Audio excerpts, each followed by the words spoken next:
the last few years of Donnie and Marie because they had to go home to the Mormons, because there were too many Jews in LA. So bring the Jews here, bring them to Utah.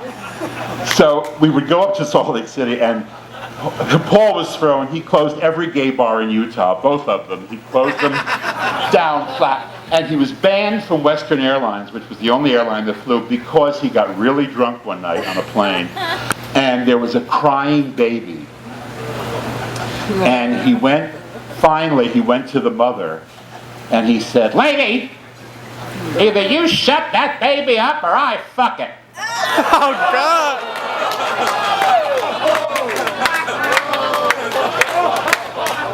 That's pretty severe. I mean, can you imagine the mother? Oh, look, it's Uncle Arthur from Bewitched. Here he goes.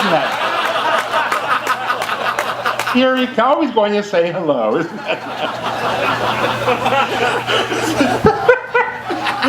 This is a true story. This is also a true story.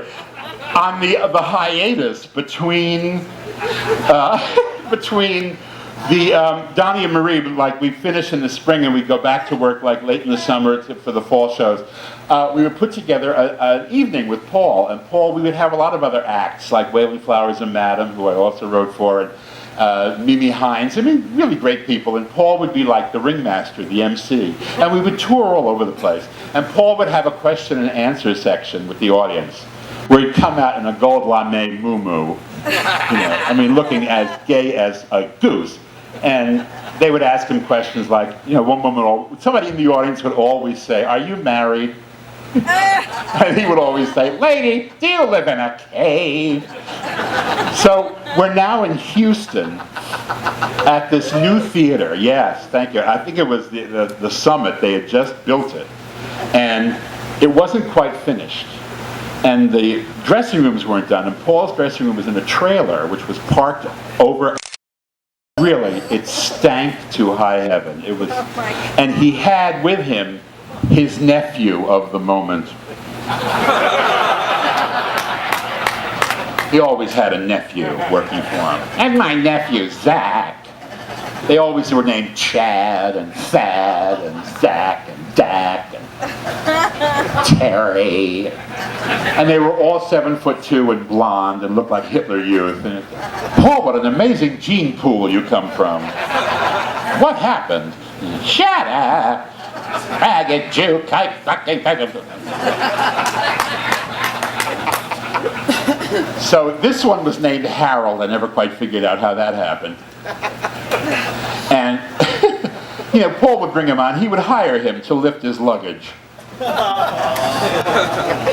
that's what they did. And I went into the trailer, and Paul was putting his makeup on, and it really smelled in this trailer because it really smelled. And Paul is putting his makeup on, and as he is putting his makeup on, he's saying, "Harold, this trailer smells like a cunt. I think."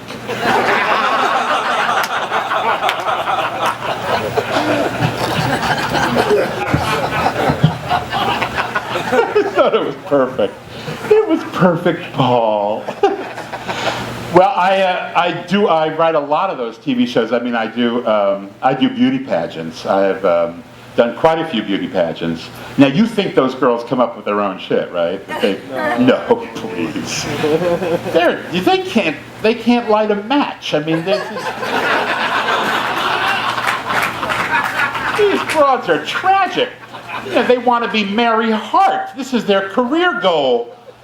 And so you have to give them things. I have to write, I have to assign diseases to all of them. I say, "Okay, Miss Idaho, you want to cure spina bifida." "I don't like spina bifida.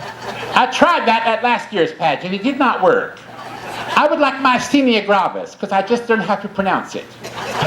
"Okay, you can have myasthenia gravis. I'm sorry, Miss